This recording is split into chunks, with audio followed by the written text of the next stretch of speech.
تعيشون وتبعثون كما تنامون وتحاسبون بما تعملون ثم إنها لجنة أبدا أو لنار أبدا أو كما قال عليه الصلاة والسلام۔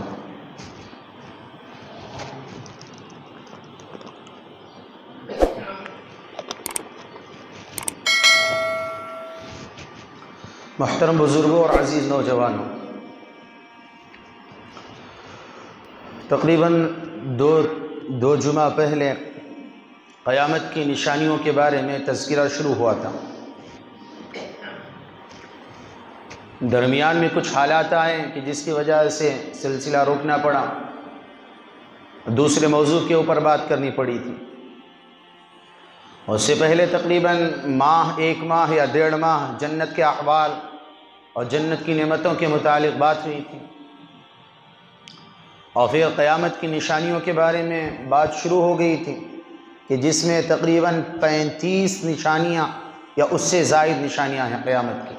اس میں صرف 2 نشانیوں کے اوپر آپ کے سامنے بات ہوئی تھی کہ ایک ماں باپ کی نافرمانی اور دوسری زنا کے اوپر بات ہوئی تھی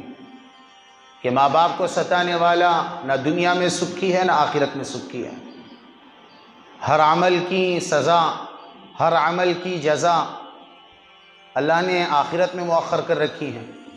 کہ زنا کرے گا آخرت میں یہ ہوگا، جھوٹ بولے گا آخرت میں یہ ہوگا، شریعت کے خلاف کوئی عمل کرے گا آخرت میں یہ ہوگا یہ ہوگا، نماز چھوڑے گا، ذکر چھوڑے گا، طرح طرح کے گناہ اگر کرے گا تو اس کی سزا جزا آخرت میں ہے۔ لیکن اللہ تعالیٰ نے ماں باپ کے نافرمان کی جو سزا ہے وہ دنیا میں مرنے سے پہلے ہی دنیا میں دے دیتا اللہ تعالیٰ۔ اس کے اوپر بھی آپ کے سامنے مختصراً بات ہوئی تھی۔ اور پھر اسی طرح زنا ایک سنگین گناہ ہے، اس کے اوپر بھی بالتفصیل آپ کے سامنے بات آ چکی ہے کہ زانی کو اللہ پاک دنیا میں ذلیل و رسوا کریں گے اور آخرت میں بھی ذلیل و رسوا کریں گے۔ جی، معاشرے میں جتنی بھی برائیاں عام ہوتی ہیں، اور اسی طرح آپ کا بارشوں کا بند ہو جانا، قحط سالی کا پڑ جانا، ہر طرف سوکھا سوکھا رہنا، بے موسم کے نظام چلنا، یہ سارا زنا کا وبال ہوتا ہے۔ تو تیسری نشانی یہ ہے کہ کثرت سے شرابیں پی جائیں گی، کثرت سے شرابیں، کثرت سے نشہ آور چیزیں استعمال کی جائیں گی۔ آج دیکھو، آج گلی کوچوں میں اور باقاعدہ نوجوانوں کے اندر شراب کی لت ہے۔ کوئی گلی، کوئی گھرانہ، کوئی محلہ شرابیوں سے خالی نہیں ہے۔ جگہ جگہ شراب ہے، شرابی شراب ہے، نشہ ہے، ڈرگز ہے، گانجا ہے، یہ ساری چیزیں ہیں۔ اللہ کے نبی حضرت رسول اللہ صلی اللہ علیہ وسلم نے بہت سے عذابات کے بارے میں تذکرہ کیا کہ کل قیامت کے دن اللہ پاک یہ چیز دے گا، یہ چیز دے گا، یہ چیز دے گا۔ تو اللہ کے نبی حضرت رسول اللہ صلی اللہ علیہ وسلم نے جب معراج کی رات میں ایک آدمی کو دیکھا کہ سارے کے سارے آدمی کو دیکھا کہ گندگی پھیلی ہوئی ہے، ایک گندی نالی بنی ہوئی ہے، اس کے اندر جو جہنم کی جو آدمی ہیں ان کا خون اور پیپ جمع ہو رہا ہے۔ اور اسی طرح آپ کا ہو گیا جو زانیہ مرد اور زانیہ عورتوں کی شرمگاہوں سے جو گند نکلتی ہے وہ وہاں جمع ہو رہی ہے۔ تو اللہ کے نبی صلی اللہ علیہ وسلم چند آدمیوں کو وہ ساری چیزیں پلائی جا رہی ہیں۔ تو اللہ کے نبی نے حضرت جبرائیل و میکائیل سے پوچھا کہ یہ کیا بات ہے؟ اور کہا یا رسول اللہ، یہ جہنمیوں کا پیپ ہے اور اسی طرح زانیہ مرد اور زانیہ عورتوں کی شرمگاہوں سے نکلنے والا گند ہے، یہ اس شخص کو پلایا جائے گا جس نے دنیا میں شراب پی ہوگی، جس نے شراب پی ہوگی۔ دنیا میں عقل کا فطور ختم ہو جاتا ہے، اور ماں بیوی کا اور اسی طرح بیٹی اور اسی طرح بہو کا اور بہن کا فرق میں ختم ہو جاتا ہے۔ تو کثرت سے شرابیں پی جائیں گی۔ اللہ کے نبی نے باقاعدہ تذکرہ کیا۔ تو آج تو باقاعدہ شراب کا دور چل رہا ہے، جی اس کو نام بدل بدل کے پیش کر رہے ہیں، یہ وسکی ہے، یہ برانڈی ہے، یہ ہے وہ ہے۔ اس کے نام چینج ہیں، برانڈ چینج ہیں اس کے، لیکن سب کے اندر نشہ ہے۔ تو قیامت کی نشانیوں میں سے ایک نشانی ہے کہ شراب کا دور ہوگا۔ حضرت عبداللہ ابن مبارک رحمۃ اللہ علیہ کے دور میں ایک واقعہ رونما ہوا، کہتے ہیں ان کا ایک مرید تھا، اللہ والوں کے مرید ہوتے ہیں، تھوڑی تو اچھی حالت میں تھا، پھر اچانک کہتے ہیں بہت دنوں سے غائب ہو گیا۔ ان کی بیوی نے حضرت عبداللہ ابن مبارک سے ایک پیغام بھیجا کہ حضرت عبداللہ ابن مبارک رحمۃ اللہ علیہ آپ کا مرید ہیں، آخر وقت ہیں، بستر مرگ پر ہیں، آپ آئیں، تھوڑا آ کے اب زیارت کر لیں، انتقال ہو رہا، قریب ہے کہ انتقال ہو جائے۔ تو حضرت عبداللہ ابن مبارک رحمۃ اللہ علیہ آئیں، اور آنے کے بعد بات چیت نہیں کی، کلمہ لا الہ الا اللہ محمد رسول اللہ کا ورد کرنا شروع کر دیا،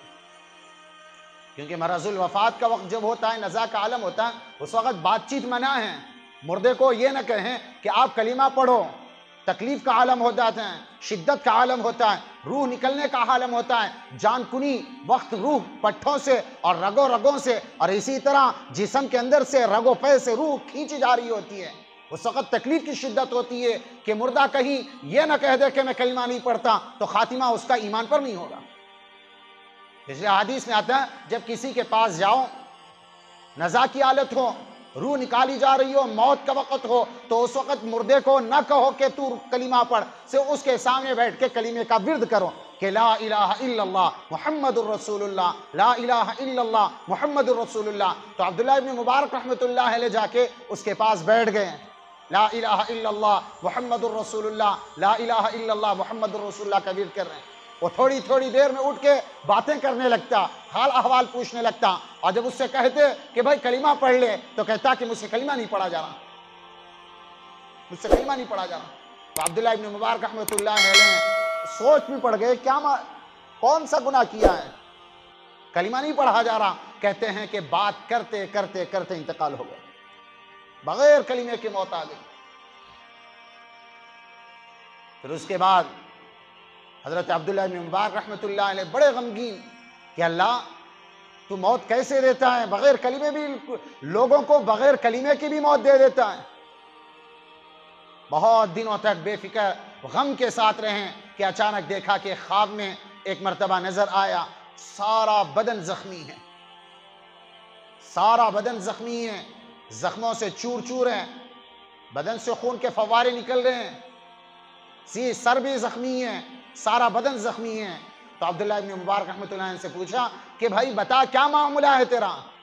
تو نے کون سا گناہ، تو نے مجھ سے مریدی نہیں لی تھی، تو نے میرے بتائے ہوئے احکامات کے مطابق زندگی نہیں گزاری، کیا معاملہ ہے تیرا کہ آخر تیرے ساتھ اس طرح معاملہ ہوا کہ بغیر کلمے کے بھی تو دنیا سے اٹھ گیا اور اسی طرح تیرا سارا بدن زخمی ہے۔ تو عبداللہ ابن مبارک رحمۃ اللہ علیہ سے اس نے کہا کہ حضرت جی سارے زمانے والے کہتے ہیں، سارے محلے والے کہتے، گھر گھرانے والے کہتے، گلی کوچے والے کہتے، بیوی کہتی، والدین کہتے کہ شراب نہ پیا کر، تو میرا معمول تھا کہ میں ہمیشہ ہر جمعرات کو شراب پیا کرتا تھا۔ صرف جمعرات پہ شراب پینے پر اتنا بڑا گناہ، اتنا بڑا عذاب کہ مرتے وقت کلمہ نصیب نہ ہو، کہ جو صبح ہی شراب پی کے کرتا ہو، جس کی شام شراب میں ہوتی ہو، جس کی شام جوے میں ہوتی ہو، اور جس کی شام باقاعدہ گانجے میں ہوتی ہو، ڈرگس میں ہوتی ہو، اور اسی طرح نشاور چیزوں میں ہوتی ہو، میرے بھائی اس کا ایمان پر خاتمہ کیسے ہوگا؟ یہ سوچنے کی بات ہے، توبہ کی ضرورت ہے۔ جی توبہ کرنے والا ایسا ہے التائب من الذنب کمن لا ذنب لہ، توبہ کرنے والا ایسا ہے جیسے اس نے کچھ گناہ کیا ہی نہیں ہے۔ جی اللہ رب العزت باقاعدہ پسند فرماتے ہیں۔ حضرت جنید بغدادی رحمۃ اللہ علیہ کسی غالباً دوسرے بزرگ کا واقعہ ہے کہ دیکھا کہ ایک آدمی ہے گلی میں پڑا ہوا ہے، نالی میں پڑا ہوا ہے، نالی میں پڑا ہوا ہے، شراب کی بو آ رہی ہے۔ اب سارے لوگ اس کو دیکھ کر اکٹھے ہیں کہ کون ہے یہ، کون ہے یہ، کون ہے؟ اب سیدھا حضرت جنید بغدادی یا خواجہ بایزید بستامی رحمۃ اللہ علیہ، میرے ذہن میں نہیں آ رہا، بہرحال کہ اللہ والے کا واقعہ ہے کہ وہ گئے، لوگوں کو ہٹایا اور ڈانٹ ڈپٹ پلائی، یہ تو رب کا امت، یہ رب کی مخلوق ہے، یہ محمد مصطفیٰ کا امتی ہے، اس نے گناہ کیا الگ بات ہے۔ ان کو سامنے سے ہٹایا اور اس کو منہ دھلا دیا اور اس کے بدن صاف کیا، بغل میں بٹھا دیا، اور اس کے بعد اللہ سے دعا مانگنے لگے کہ اللہ میں نے اس کا ظاہر پاک کر دیا ہے، اللہ اس کے باطن کو بھی پاک فرما دے۔ تو کہتے ہیں حضرت غالب گمانی ہے حضرت جنید بغدادی رحمۃ اللہ علیہ کا واقعہ کہ حضرت جنید بغدادی رحمۃ اللہ علیہ ان کا معمول تھا کہ ہمیشہ سب سے پہلے تہجد کے لیے اٹھتے تھے، ہمیشہ سب سے پہلے مسجد کا دروازہ وہ کھولتے تھے، جی مسجد کی تہلیز پر سب سے پہلے تہجد میں وہ قدم رکھتے تھے۔ اب دیکھا کہ رات میں اٹھے ہیں، مریدوں نے باقاعدہ پانی گرم کر کے دیا، حضرت نے وضو کیا اور جا کے مسجد میں قدم رکھ رہے ہیں تو دیکھا کہ ایک آدمی ہے زور زور زور زور سے مسجد میں اللہ اللہ کی صدا لگا رہا، تو یہ پوچھنے لگے یہ کون آدمی ہے، یہ مجھ سے پہلے تہجد پڑھنے کے لیے کون آیا؟ تو حضرت جنید بغدادی رحمۃ اللہ علیہ نے دیکھا کہ وہ رات کا جو شرابی ہے جو گلی میں نالی میں پڑا ہوا تھا، جس کے حق میں دعا مانگی تھی کہ اللہ اس کے ظاہر کو تو میں نے پاک کیا ہے، اللہ اس کے باطن کو بھی پاک فرما، تو حضرت جنید بغدادی رحمۃ اللہ علیہ سے اس نے باقاعدہ آ کے ملاقات کی، غیب سے آواز آئی جنید بغدادی تو نے ظاہر کو پاک کیا تھا، ہم نے اس کے باطن کو پاک کر کے تجھ سے پہلے باقاعدہ تہجد پڑھوایا میں نے اس سے۔ دوستو بزرگوں، نشہ آور چیز اچھی چیز نہیں ہے، توبہ کرنے کی ضرورت ہے، اور توبہ کرنے والا ایسا ہے التائب من الذنب کمن لا ذنب لہ، توبہ کرنے والا ایسا ہے جیسا اس نے کچھ گناہ کیا ہی نہیں ہے۔ قیامت کے قریب یہ ماحول یہ باقاعدہ بن جائے گا نوجوانوں میں کہ نشے کی لت پڑ جائے گی، جوے کی لت پڑ جائے گی، حرام کھانے کی لت پڑ جائے گی، سود عام ہوگا، جی ہر بھر بات پہ سود عام ہوگا، اس کو سود کی نئی نئی شکلیں دی جائیں گی، یہ جائز ہے، یہ جائز ہے، یہ جائز ہے، حالانکہ سارا حرام اور ناجائز ہوگا۔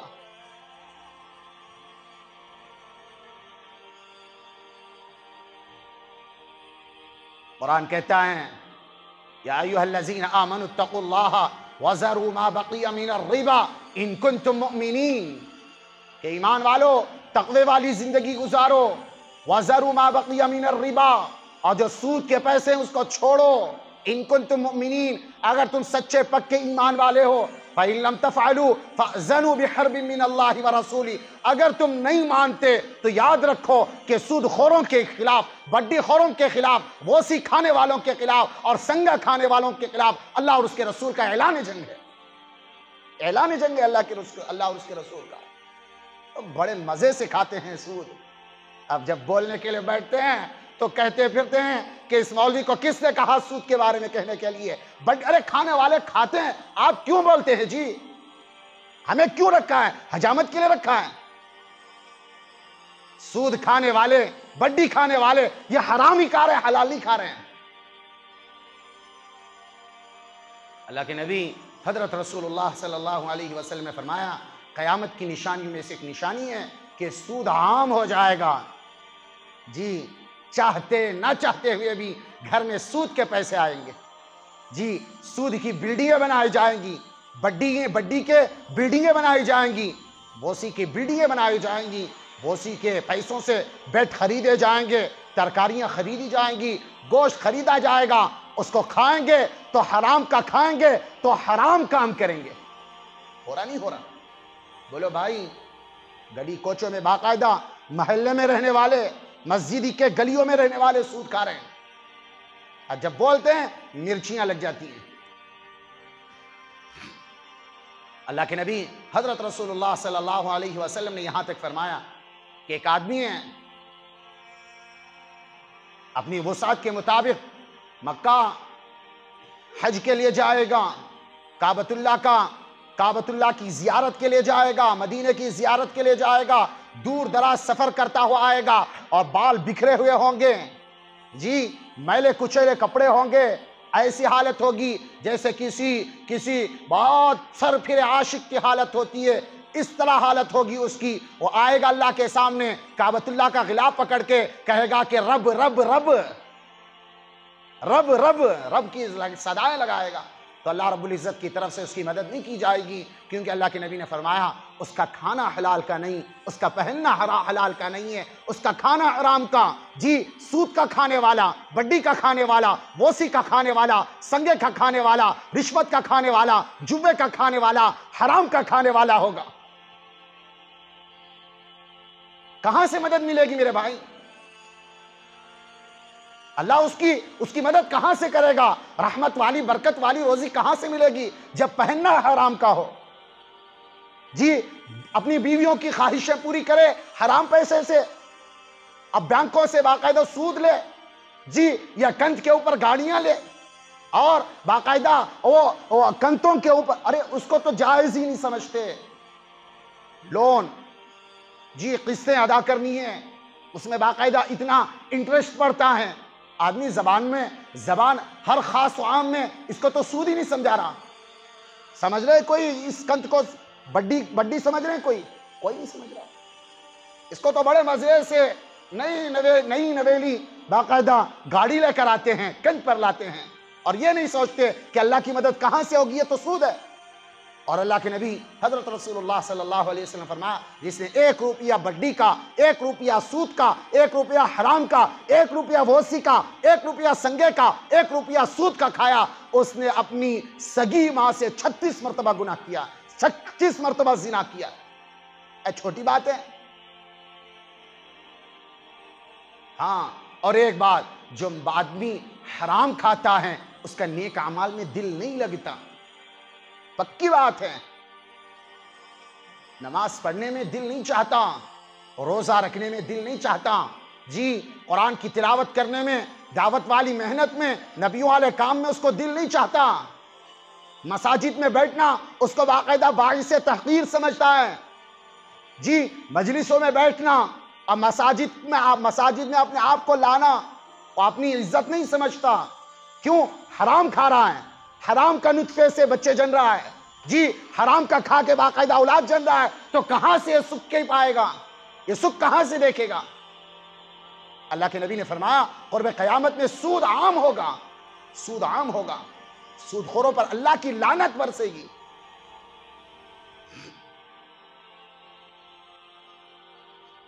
ایک واقعہ ہے حضرت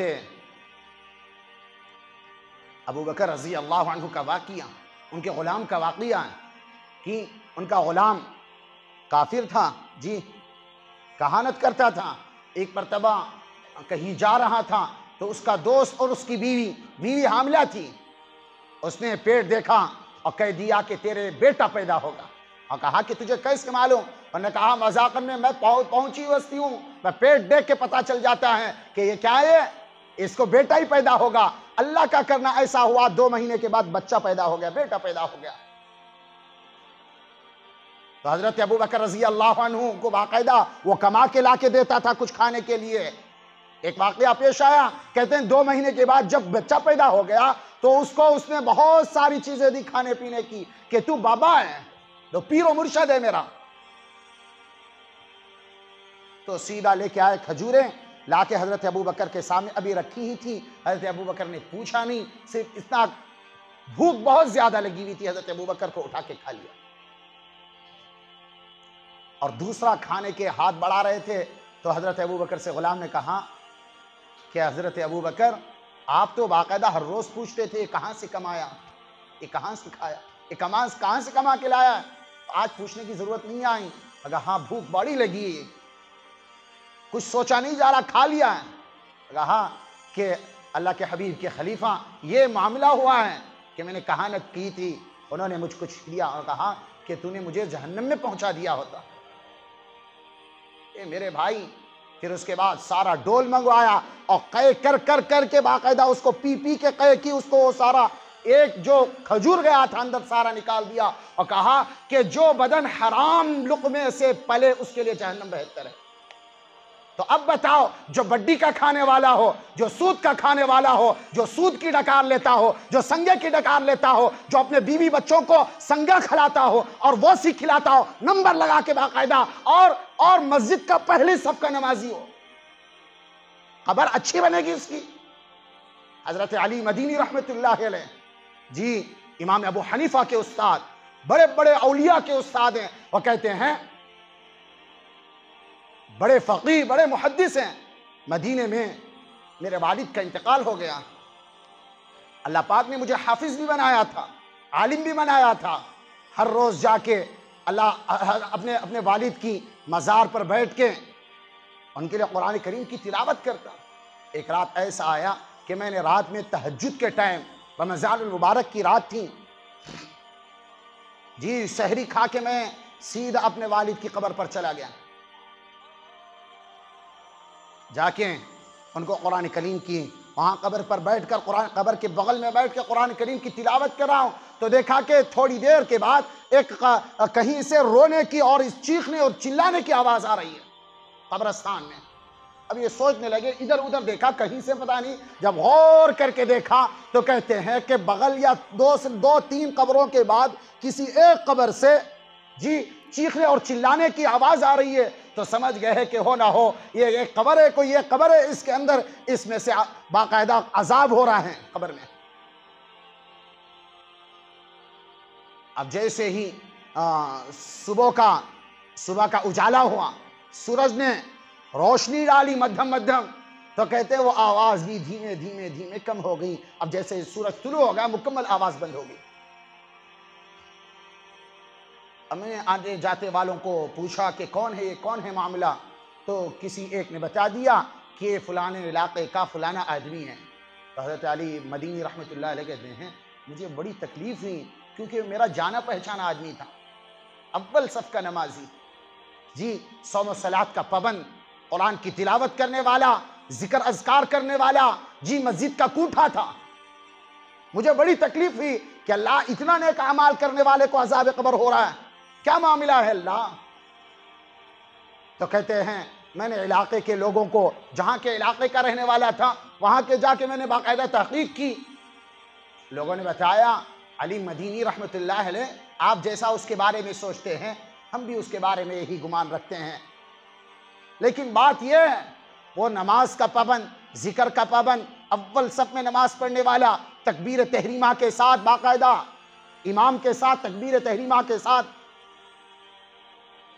جی، تکبیر تحریمہ کے ساتھ باقاعدہ رکعت باندھنے والا، یہ سب کچھ تھا، لیکن اللہ رب العزت نے اس کو مال بھی دیا تھا، اولاد نہیں تھی، مال بڑا تھا، اور جب اللہ نے اس کو بڑھاپا دیا تو اس کو کسی نے رائے مشورہ یہ دے دیا کہ بھائی مال ایک دن ختم ہو جائے گا، اس کو کچھ بزنس کرو یا اس کو کچھ بڑھانے کی فکر کرو تاکہ بڑھاپے کا سہارا بنے، اولاد نہیں ہے۔ تو کہتے ہیں علی مدینی رحمت اللہ علیہ نے، لوگوں نے کہا کہ اس نے باقاعدہ بڑھاپے کی حالت میں سود کے اوپر پیسے دینے شروع کر دیے جی، سود کے اوپر پیسے دینے شروع کر دیے۔ اب وہ باقاعدہ مسجد میں رہتا، نمازیں بھی پڑھتا، ذکر بھی پڑھتا، قرآن کی تلاوت بھی کرتا، نیک مجالس میں بیٹھتا، سب کچھ کرتا تھا، لیکن اس کی روزی روٹی کا جو مسئلہ تھا وہ سود کی اور بڈی کے پیسوں پر چلتا تھا۔ تو دوستو بزرگوں یہ بات یاد رکھو، ہم بڑے پارسا سمجھتے ہیں اپنے آپ کو، نماز یہاں پڑھتے ہیں، نمبر جا کے بس اسٹینڈ میں لگاتے ہیں جی، نمازیں یہاں پڑھیں، ذکر یہاں کریں، قرآن کی تلاوت یہاں کریں، نمبر جا کے لگائیں وہاں پر، تو اللہ کی مدد کہاں سے آئے گی؟ ہاں بولو بھائی، نہ کرو ایسا، سود عام ہوگا، یہ عام ہو رہا ہے جی، رشوت عام ہوگی، عام ہو رہی ہے، نشہ کی چیزیں، اور اسی طرح شراب کا دورہ باقاعدہ عام ہو رہا ہے۔ اپنے آپ کو توبہ کا دروازہ کھلا ہوا ہے، اس وقت تک کھلا ہوا ہے جب تک کہ یہ مشرق سے نکلنے والا سورج مغرب سے نہ نکل جائے، اس وقت تک توبہ ہے۔ اور توبہ کرنے والے کے بارے میں اللہ کے نبی نے فرمایا التائب من الذنب کمن لا ذنب لہ، توبہ کرنے والا ایسا ہے جیسا اس نے کچھ گناہ کیا ہی نہیں۔ تو توبہ کریں گے میرے بھائی، اگلے جمعہ انشاءاللہ اور دوسری قیامت کی نشانیوں کے بارے میں بات ہوگی۔ اللہ پاک کا حاصل قبول فرمائے، وما علینا الا البلاغ۔